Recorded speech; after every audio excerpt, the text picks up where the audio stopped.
The Dream of the Red Chamber Unveiled, a mortal dream reflecting the joys and sorrows of humanity. Chapter 1, Prologue. A glimpse of the crimson pearl in the dust of life. The Dream of the Red Chamber kicks off with a stubborn stone. This stone tumbles from the heavens into the world below. It turns into the psychic jade that dangles from Jia Baoyu's neck.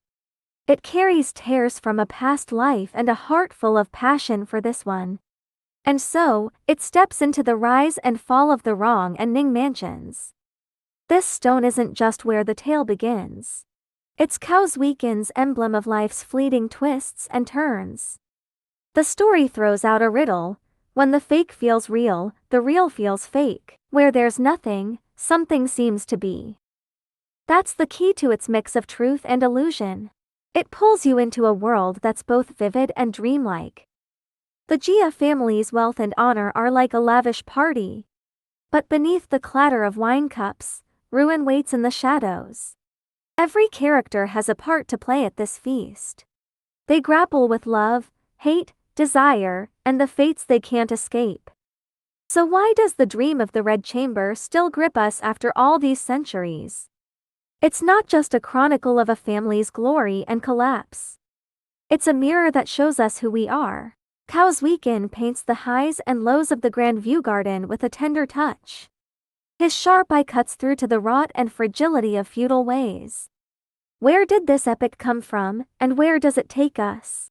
Let's start with the lives of its people. Walk with me into this dream of the mortal world. Let's uncover its deep truths and echoes that won't fade.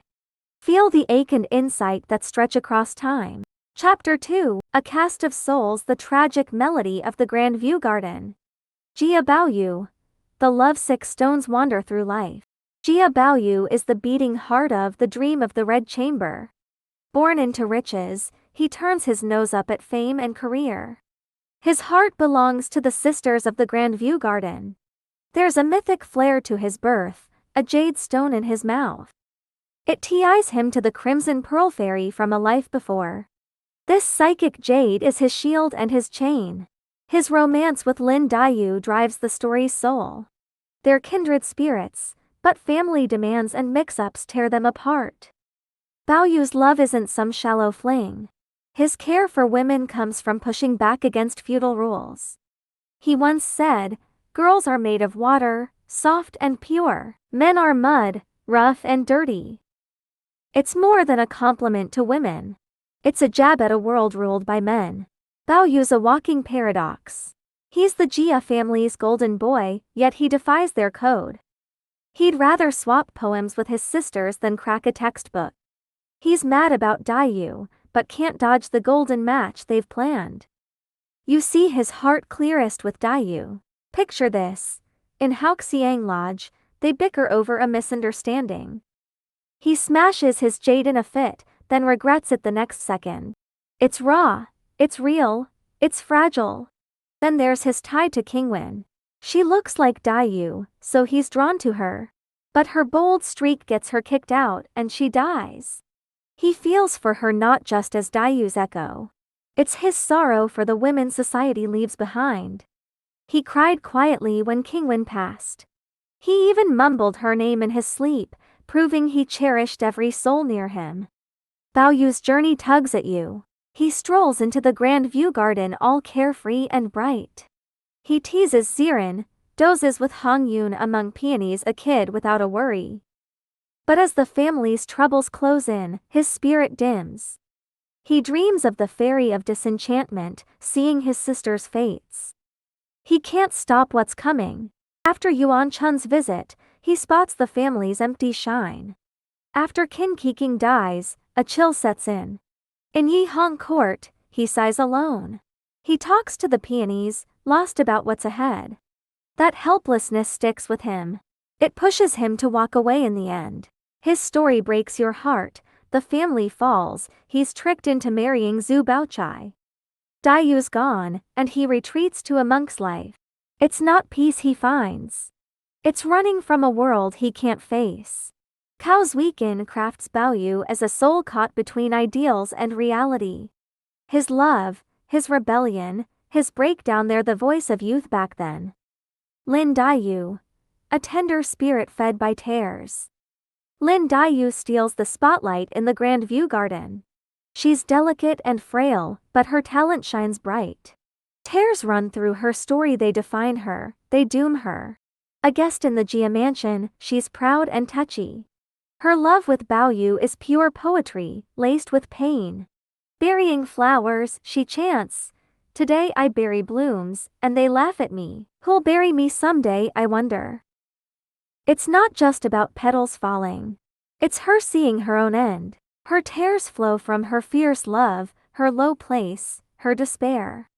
Daiyu's genius takes your breath away. Poetry spills from her like water. In Ode to the Chrysanthemum, she writes, "Proud and alone, who shares my hiding? Why do some flowers bloom so late?" It shows her standoffish grace and lonely heart. Her poem swaps with Baoyu tie them together. They're the garden's sweetest moments. They read the romance of the Western Chamber side by side. Their hearts beat as one, their bond deepens. In Haoxiang Lodge, she strums the zither. The sound floats out, soft and sad, tugging at you. But her brilliance can't shift her fate. She drifts apart from grandmother Jia. She quietly vies with Baochai. It leaves her more alone in the Jia house. She feels every slight like a knife. Baoyu's offhand comment sets her crying. Fengji's tease stings her raw. At night, she stares at the moon alone. Tears wet her sleeves, her heart's solitude laid bare. Daiyu's downfall is she doesn't fit the Jia family's game. She's the opposite of Baochai. One's a pure, cool crimson pearl, the other's a smooth, worldly peony. She's jealous when Baoyu's close to Baochai but keeps it inside. The family's chill cuts her deep, with no one to hear her out.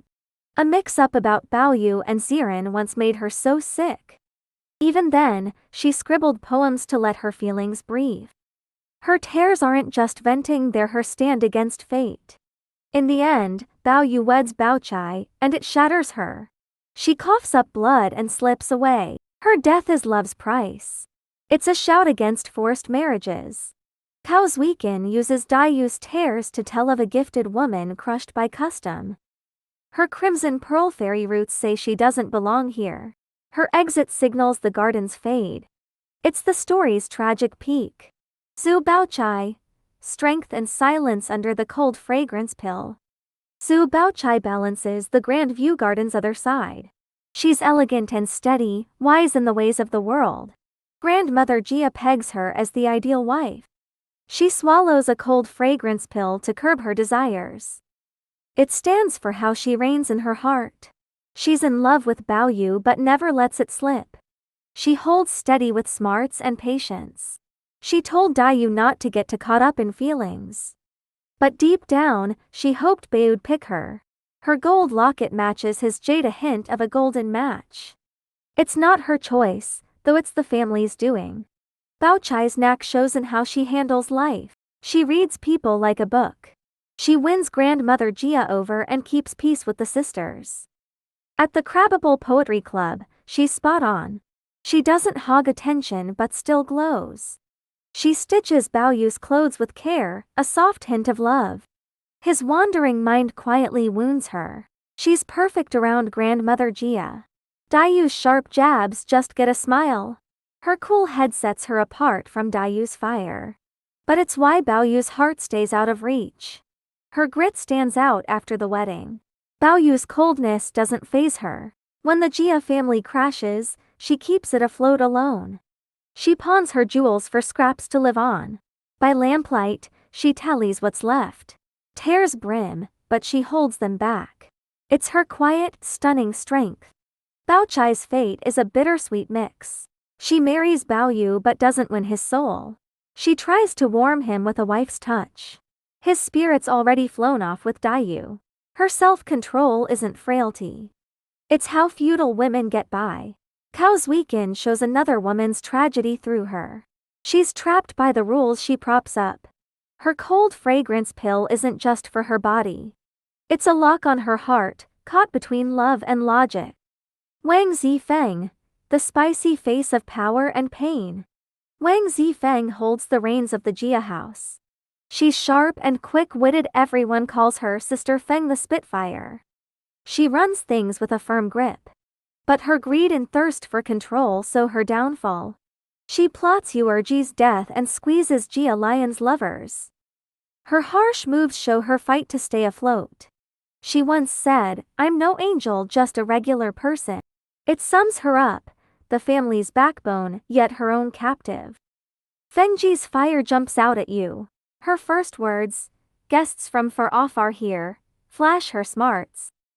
She's tough on servants, smooth with the bigwigs. She settles Grandmother Jia's squabbles with a few slick lines. She juggles the family's debts with cunning. At Grandmother Jia's birthday bash, she's all smiles and hustle. But she's skimming from the help on the sly. Her takedown of Yuerji is brutal. It's jealousy and payback for Jia Lion's cheating. She corners Yuerji herself, words cutting deep. She pushes until Yuerji swallows gold and dies.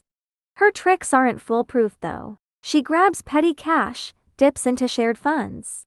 She even hides rent money, and it catches up. She sees the Jia family teetering. But she can't fix it.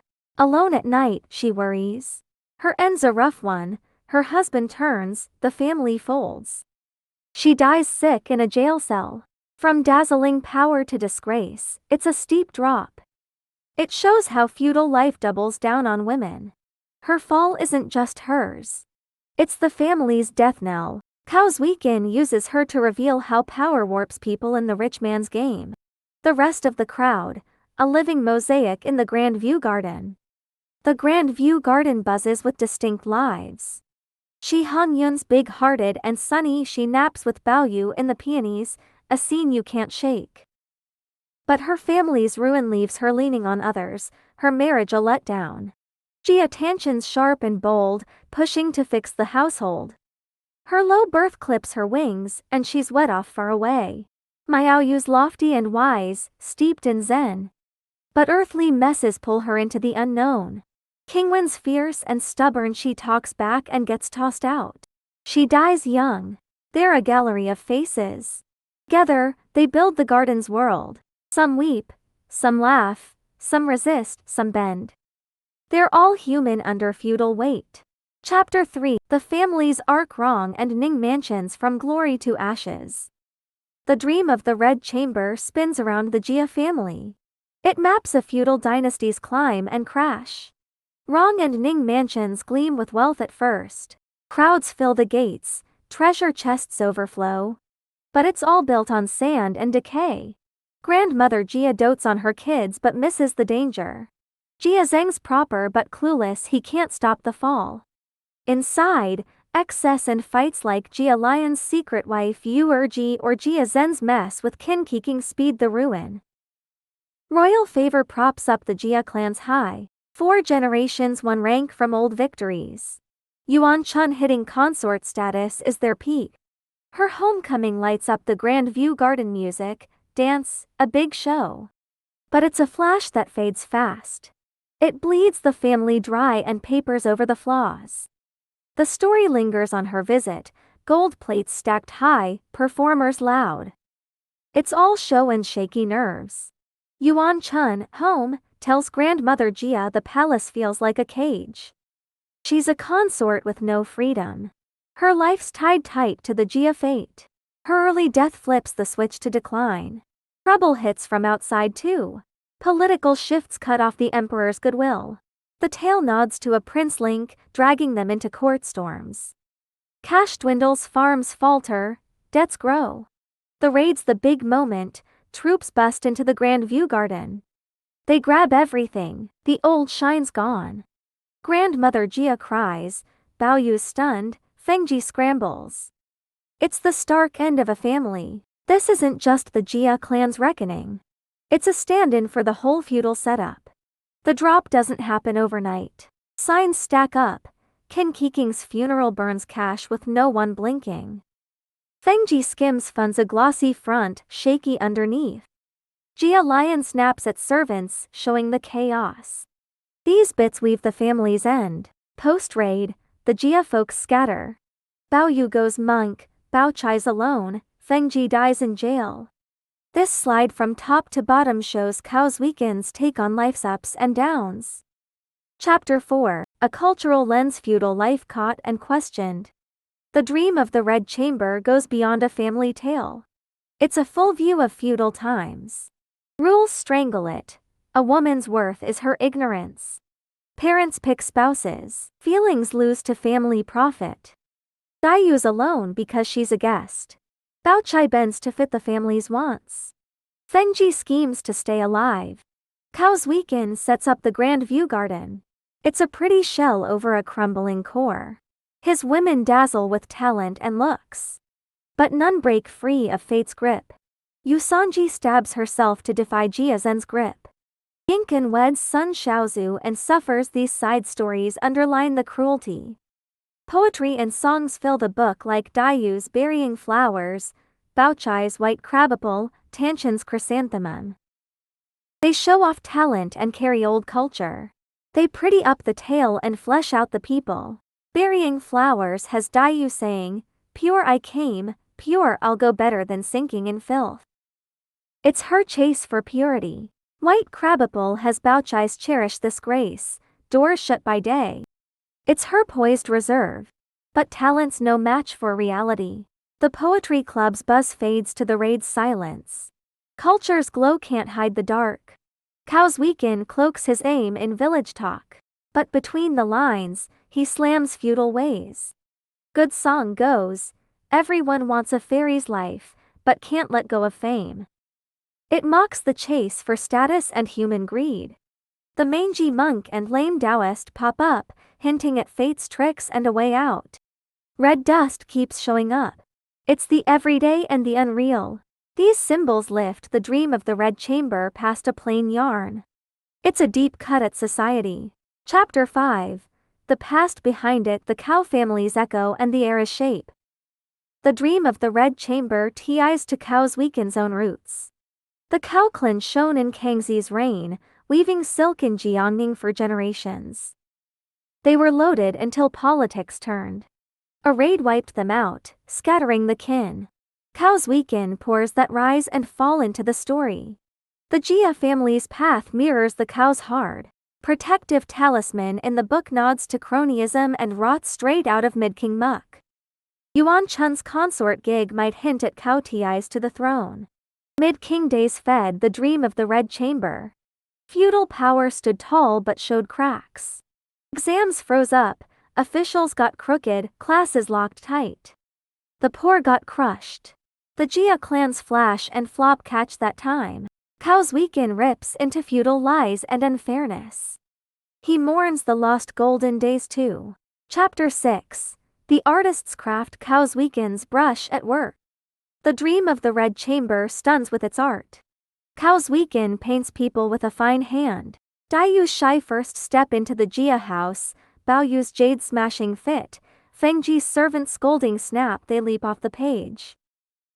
He nails the little things, Qingwen's fan-ripping defiance, Siren's gentle nudge to Baoyu. You don't forget them. His words blend old-school grace with everyday zip.